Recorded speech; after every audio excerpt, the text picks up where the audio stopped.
चीन की अब भारत के प्राकृतिक खजाने पर निगाह। अक्साई चीन में चीन ने खुदाई तेज की। अक्साई चीन में एशिया का सबसे बड़ा जिंक का भंडार। अक्साई चीन में जिंक के साथ लेड और एयू गोल्ड का भी खजाना।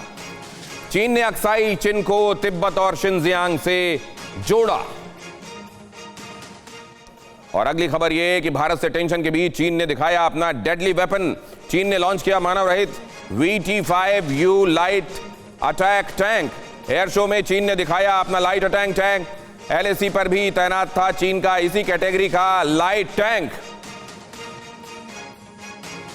भारत से टेंशन, ड्रैगन का डेडली वेपन। अब यह इंफॉर्मेशन आपके सामने रख रहा हूं, जरा देखिए इसकी। चीन ने मानव रहित VT-5U लाइट टैंक लॉन्च कर दिया है। यह बगैर किसी ऑपरेटर के चलेगा। इसकी खासियत क्या है? मॉडर्न कॉम्बैट व्हीकल है। आगे 3 कैमरे लगे हुए हैं और रेयर साइड में भी 4 कैमरे लगे हुए हैं। फायर पावर के हिसाब से 150 मिलीमीटर की राइफल है इसमें, 3 किलोमीटर तक जिसकी फायरिंग रेंज है।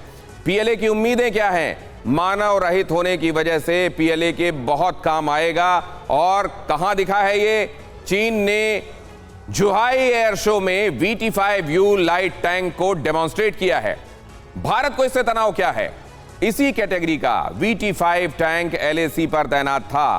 कहां से आया था उसको यह आइडिया? यूक्रेन के ड्रोन ने रूसी टैंक पर जबरदस्त कहर ढाया और वहीं से यह आइडिया आया कि सिर्फ ये ड्रोन क्यों, बाकी की मशीनरी को भी अनमैन क्यों नहीं किया जा सकता? क्या ये आने वाले दिनों में तमाम दूसरे, क्योंकि जिस तरीके से आर्टिफिशियल इंटेलिजेंस का इस्तेमाल बढ़ता जा रहा है और कई जगह ऐसी हैं जहां आपको खुद मौजूद होने की जरूरत नहीं, रिमोटली उसको ऑपरेट किया जा सकता है। क्या ये बहुत बड़ा गेम चेंजर साबित होगा? और ये दोनों ही खबरें आपके सामने। अक्साई चीन में खुदाई तेज करके जिंक हड़पना और वहां जो सोना दबा हुआ है उसको हड़पने की तैयारी चीन की तरफ से, और इधर ये टैंक जो मानव रहित होगा और जो आप चीन के मंसूबे जानते हैं और उसकी हड़प नीति भी समझते हैं। आइए जरा इसको लेकर चलते हैं ध्रुव कटोच सर के पास। सर, ये कितना अलार्मिंग?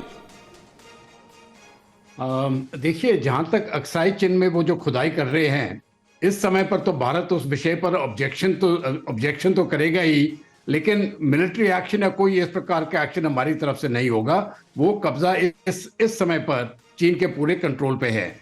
जहां तक रही इस लाइट टैंक की बात, अनमैन्ड व्हीकल्स हैं, ये तो जरूर है कि इन इलाकों में इस्तेमाल हो सकती है, लेकिन ये बहुत कठिन वाले इलाके हैं। ये जैसे नॉर्मल शहरी इलाके हैं, मैदानी इलाके हैं, उस प्रकार के नहीं हैं।